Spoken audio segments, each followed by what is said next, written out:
Hey y'all, welcome to my YouTube channel. If this is your first time stumbling across my channel, I hope you decide to stick around and join the fam. I would love to have you here. If you're returning, thank you as always for your continued support. So today's video, as you can tell by the title, it says, "Don't let this fool you." So a lot of people would look at this image that I think I'm going to insert here and say, okay, well, that looks full. There doesn't look like there's any shortages. What are you talking about? You're crazy.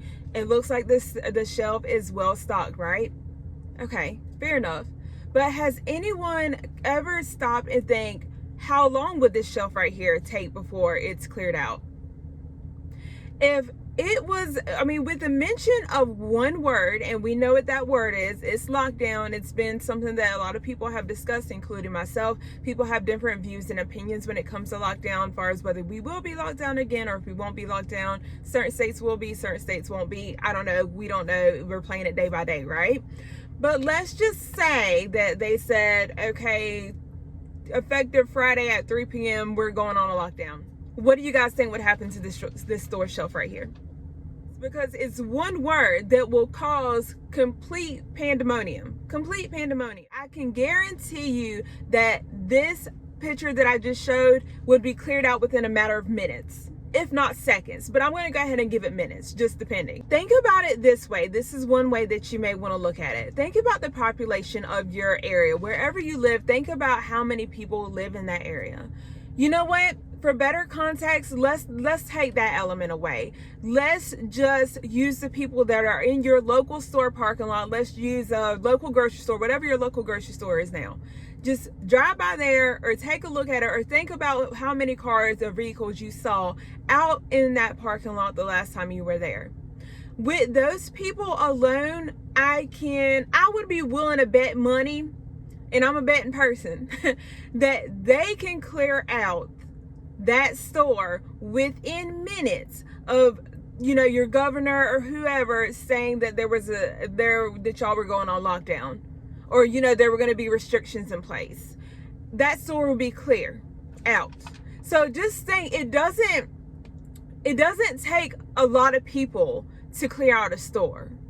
And I think that's where people have this misconception that, the people that go in the stores and they're seeing items on the shelves and they're like, oh, there's no shortages in my area, because I get those comments and I've seen them on other content creators channels as well.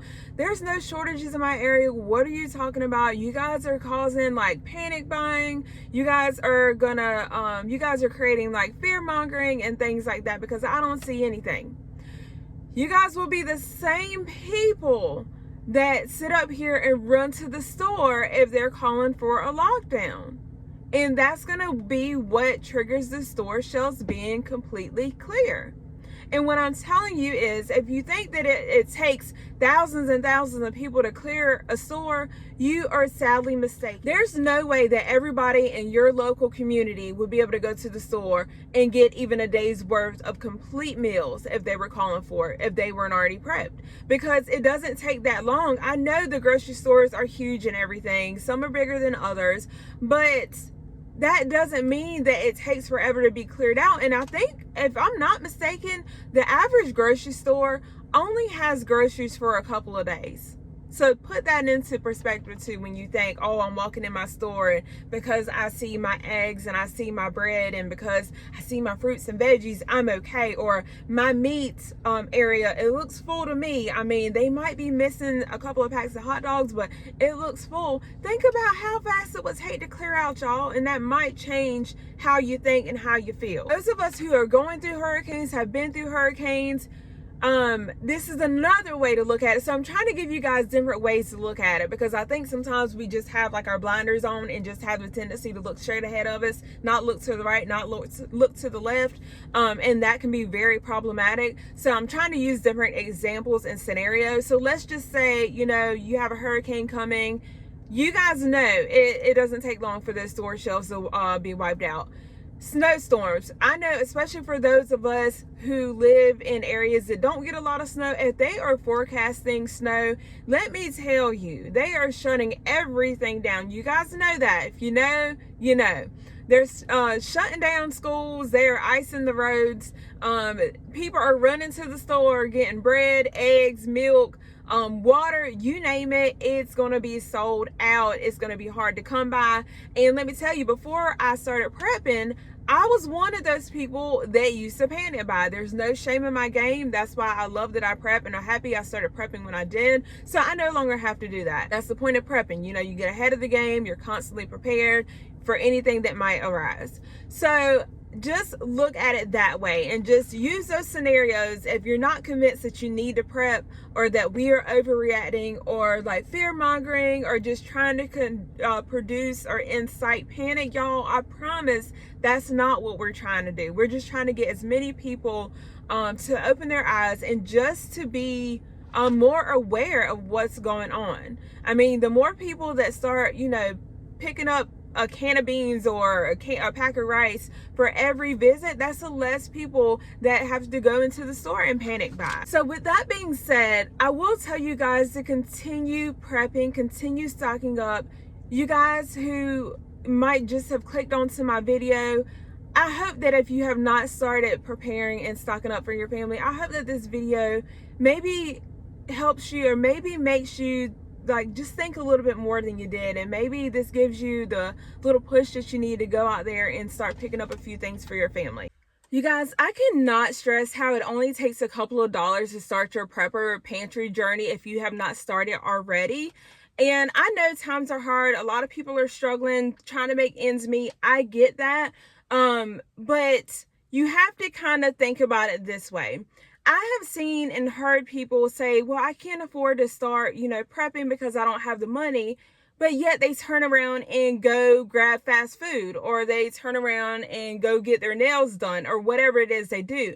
And don't get me wrong, a lot of people like to get their nails done, hairs done, eyebrows done. They like to do whatever it is they do to spend their money, and that's okay.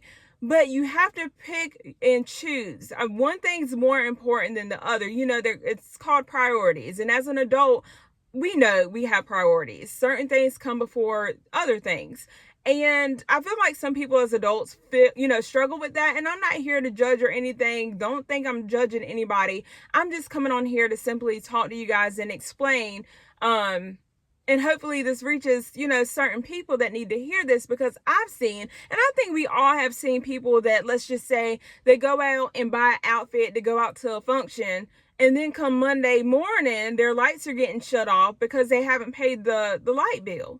So it's like you have to prioritize the thing that's most important. And at this moment, at least in my opinion, it's going to be your food, your water, you know, alternate water sources, filtration system, like a camper stove, just butane, things like that are way more important than an outfit for a function. I'm going to take us into water shortages. So whether that pertains directly to you or is directly affecting you or not at the moment, do not think that it will not and cannot affect you at some point. I know a lot of people are walking in and seeing fully stocked water shelves and things like that, so they think it won't affect them. But you guys have to realize that there are lots of places that water is flying off the shelf. There are lots of places that water is not available. There are droughts in many places across the country as we speak. It is dry in so many places,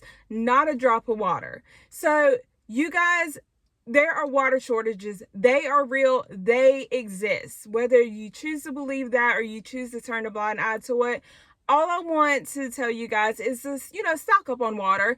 If you have a water filtration system, that is awesome. If you're not able to get one, just keep on stocking up on water. Make sure you're rotating that. We're in the process of buying a water filtration system. I'm still going between the two. You guys might have saw a couple of weeks ago on my community tab, I posted. So I'm still going back and forth. I am leaning more towards one than the other, but even though we're buying that, y'all, I'm still gonna buy bottled water. I might not buy as much, but for me, it's still important to have water bottles in the house. And do know that I know in my local area, they are starting to put those limits back on water bottles. So take that into consideration. Don't wait until, you know, SHTF to go run out and try to get your water bottles. we went through this before, a lot of us, because we were not preppers earlier last year. And you know what we had to go through. You know how the stores were. So don't let this be a repeat, you guys. Do what you need to do. And with that being said, I think that is the end of the video. I hope you guys enjoyed, and I will see you guys in the next video.